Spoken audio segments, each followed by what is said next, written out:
All right, so we're continuing to try to break down Donald Trump's closing arguments and what we need to get Donald Trump 4 more years.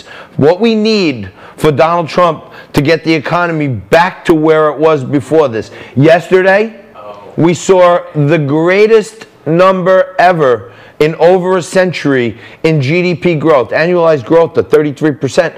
I mean, the numbers that are coming out of this administration are ridiculous. Unemployment was the lowest in history. African-American new home starts highest in history. African-American new businesses highest in history. So the arguments are there. But the guy who's done it for years, he's a speechwriter for George H.W. Bush, spoke to the masses as co-founder of the Tea Party. Michael Johns joins me again to try to elaborate on the reasons why we need Donald Trump to have 4 more years. Mike, to me, it's a no-brainer. I don't know. I'm a free market capitalist, but I'm a libertarian. I got some socially liberal views.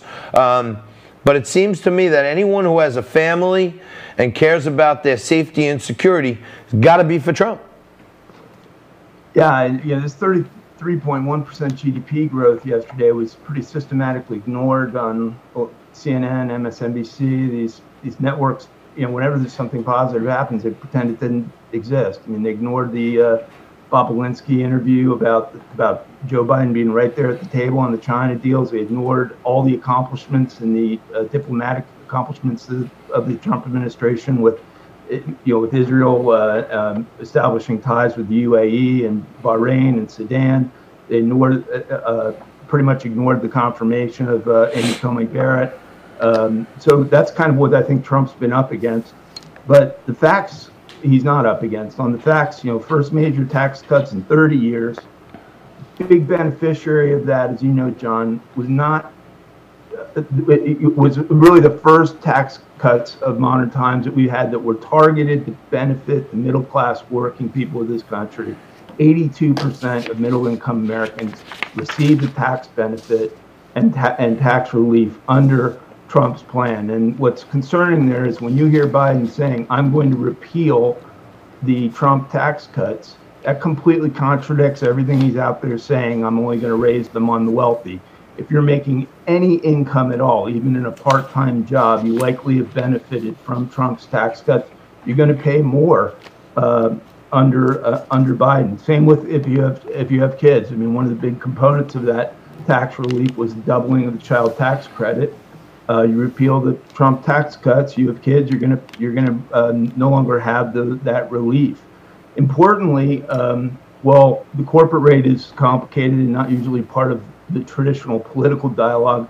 What he did do was bring it down from 35 to 21, and that allowed a lot of companies to raise wages. I think it's been helpful from the standpoint even of containing inflation. It's been helpful from the standpoint of making us competitive with major trading partners. It was a big part of the 7.3 million jobs that were created and the growth that we experienced in those first 3 years. And it's allowing us now with this major 33.1% GDP growth in 3Q to bring us back, I think, vastly more quickly than otherwise would be the case.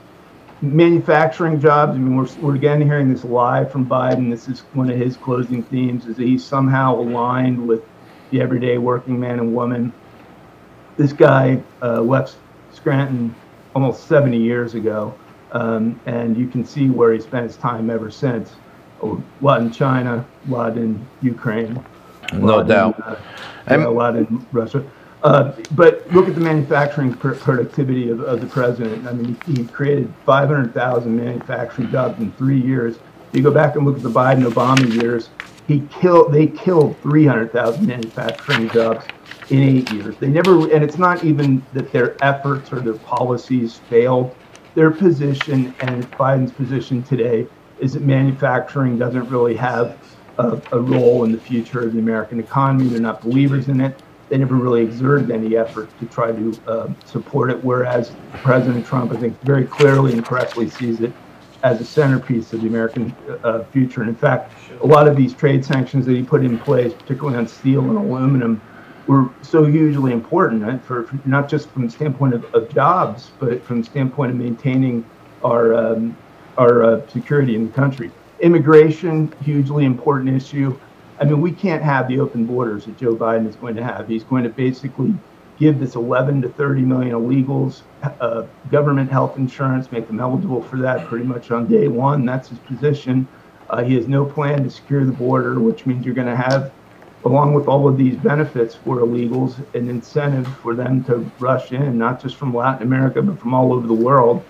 We're not in a position, particularly with still coming out of this pandemic, to be able to absorb that would be, enormously damaging. And Trump did run in part on the wall. He was fought every step along the way by Congress, by the courts. Yep. Also, but a big part of that's now been built, and it's important. He's expanded ICE, put the National Guard on the southwest border. He's really eliminated MS-13. I think crime and security is a big issue in this election. You got one candidate in Trump who is the law and order candidate.